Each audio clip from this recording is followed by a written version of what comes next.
Oh, sambungan kita mencari siput. Tadi perjalanan pergi ni nak balik. Ni kita nak balik lah. Jauh dalam hutan.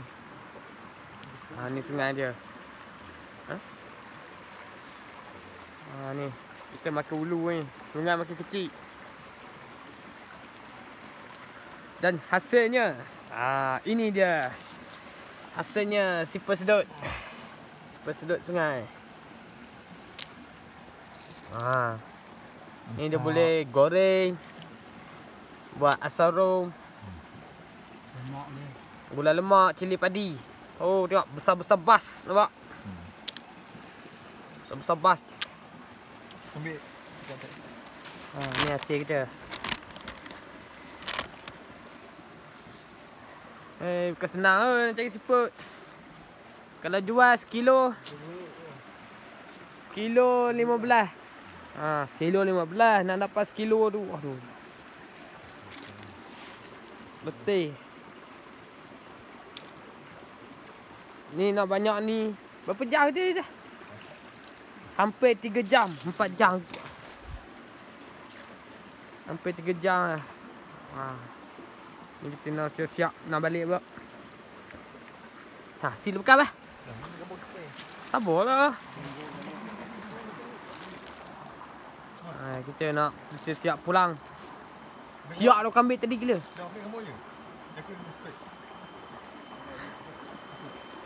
Okay, kita nak siap pulang.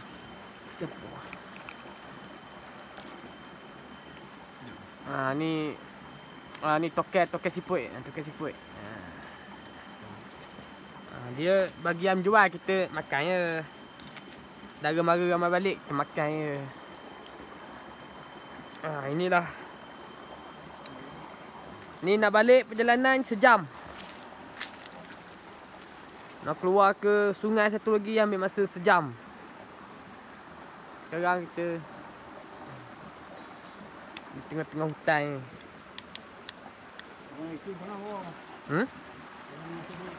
Tapi kita nak pergi jauh lagi sana. Tapi dah lewat lah, balik lah. Cuaca elok panas. Beginilah kehidupan orang zaman dulu. Makan siput. Dulu tak ada nasi, makan siput je, rebus.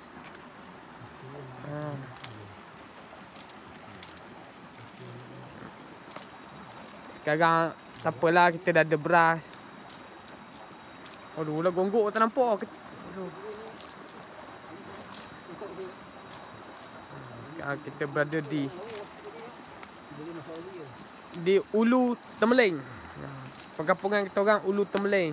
Sini sungai kita orang semua macam ni. Ni macam air mineral, bersih.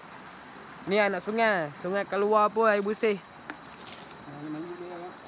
Siapa nak datang ni mandi-mandi, boleh lagi jeram perahu spear.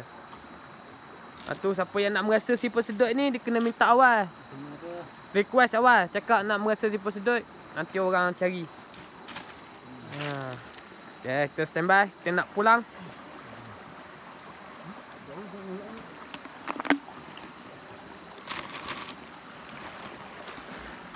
Let's go. Enggak main feedback lah. Tahi.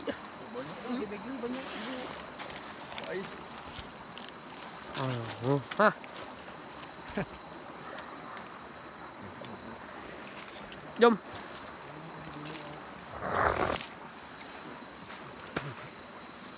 Mana? Ikut atas.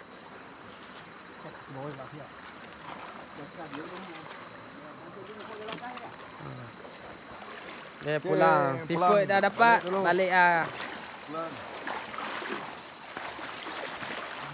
Lalu hutan-hutan tebal kita. Kita mengilir semula. Ambil masa sejam ikut sungai.